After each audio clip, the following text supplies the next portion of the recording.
As consequências da greve dos caminhoneiros na agricultura. Está conosco o ministro Blairo Maggi. Ministro, bom dia. Obrigado pela gentileza. Bom dia, Tibo. Bom dia a todos os teus ouvintes e desejo um ótimo dia para todo mundo aí.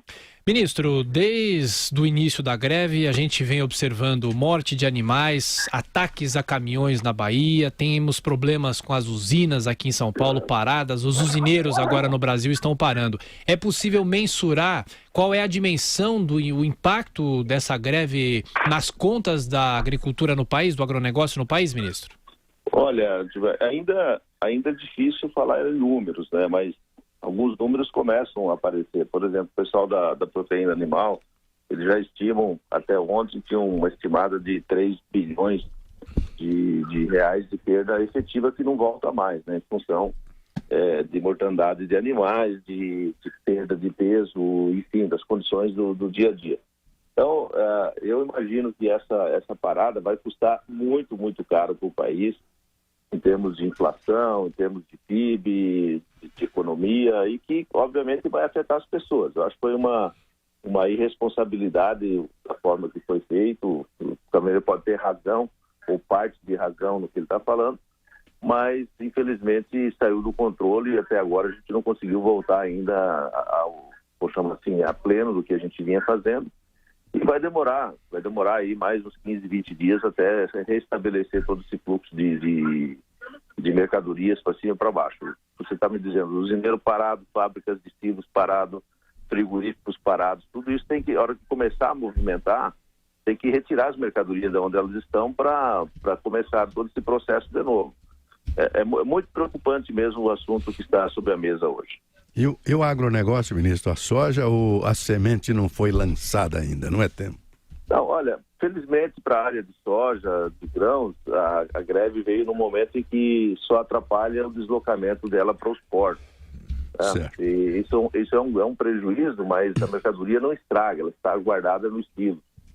Diferentemente do que acontece na área de animais, que se você não alimentar ele todos os dias, você acaba perdendo, morrendo, canibalismo, etc. e tal. Então, para o setor de grãos, você deixa de transportar num mês, vai ter que se transportar no mês seguinte e cumprir os contratos para frente. Então, tem prejuízo, sim, porque os navios que ficam parados nos portos custam muito caro por dia, custa 30, 40 mil dólares por dia um navio parado na barra de um porto desse. E a companhia que contratou para exportar tem que pagar, né? Quer dizer, então é um dinheiro que sai da economia brasileira, que vai embora sem que ninguém mais consegue aproveitar nada disso, né? Com o consumo cortado, algum problema para o etanol, ministro?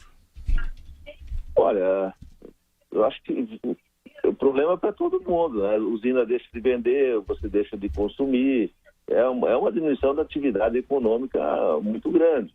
Eu acho que assim, é quase como você riscou 15 dias de toda a economia brasileira, se você ficasse 15 dias de férias, o país parado o tempo inteiro.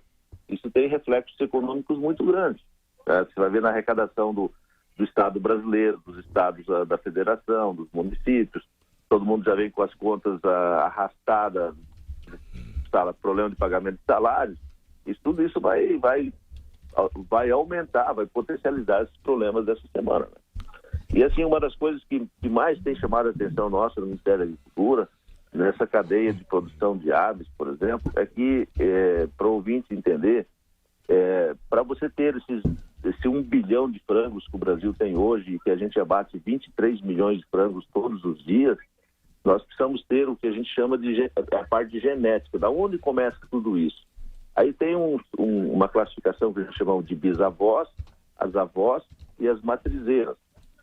Se a gente perder, por falta de alimento, essas matrizeiras e essas avós e bisavós, o Brasil demora 2 anos e meio para poder voltar a produzir nos volumes que nós produzimos hoje.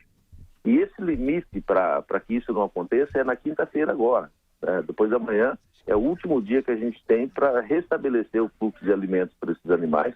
Caso contrário, o Brasil poderá, veja bem, falando poderá aqui também fazendo já sendo bem catastrófico mesmo, né? Mas não atingiu as matrizes dos frangos? Não, ainda não. Eles me deram uma data como amanhã, quinta-feira, uma data limite para isso. O Brasil passaria de um maior exportador de frangos do mundo simplesmente para um importador. e as pessoas começariam a ter que pagar frango a preço de dólar, conforme a gasolina, conforme as coisas hoje que nós importamos. Então, situação muito delicada. Pergunta agora de Denise Campos de Toledo. Denise. Ministro, bom dia. Além dessa questão do abastecimento interno, nós estamos vendo problemas sérios em relação às exportações, tanto da área de proteína, de aves principalmente, mas tem a questão da soja, que está numa fase de embarque, não está conseguindo chegar no porto com a mesma forma, o escoamento está muito difícil através de rodovias, e isso pode levar a problemas também no cumprimento de contratos. Certamente.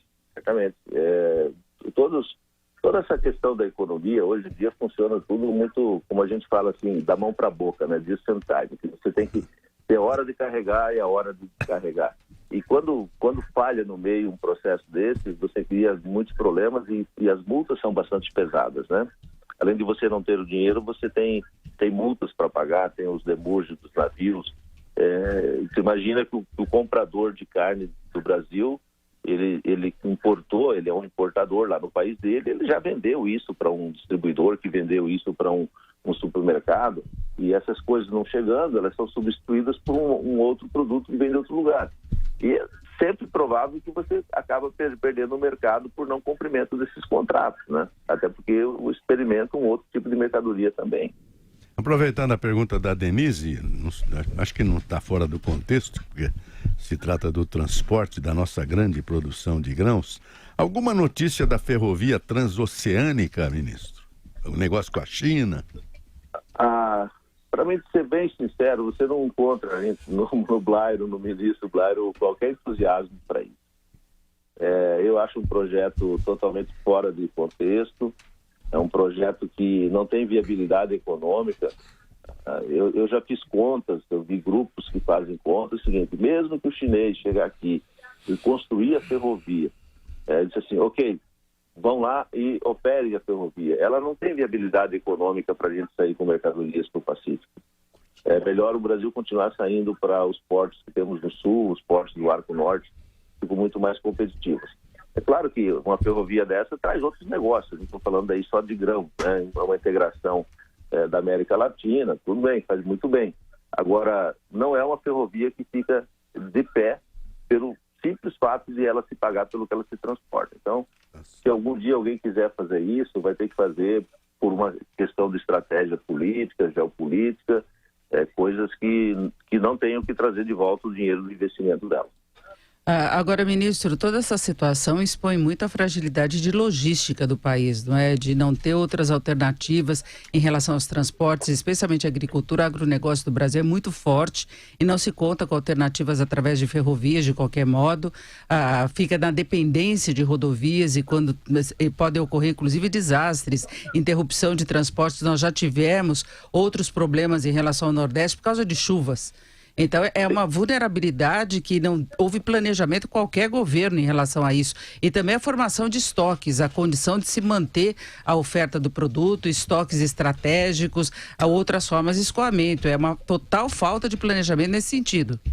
Olha, você tem razão de dizer que o nosso modelo é um modelo muito sobre caminhão, e é verdade. A gente tem ampliado bastante as hidrovias no norte e também algumas ferrovias, mas especificamente nesse movimento, as próprias ferrovias tiveram problemas, porque, como eu te falei, é um assunto que saiu do controle, não era mais só caminhoneiro, virou uma coisa política, e os caras começaram a cortar trilhos. Lá em Mato Grosso do Sul, por exemplo, arrancaram de Massari com uns 300 metros de trilho na ferrovia que sobe para Mato Grosso, e houve descarrilhamento de trem. Aqui em São Paulo também, ou no Rio de Janeiro, não me lembro bem, numa saída de uma refinaria dessas também. Então, quando você tem um movimento que vira vandalismo, o sistema inteiro para.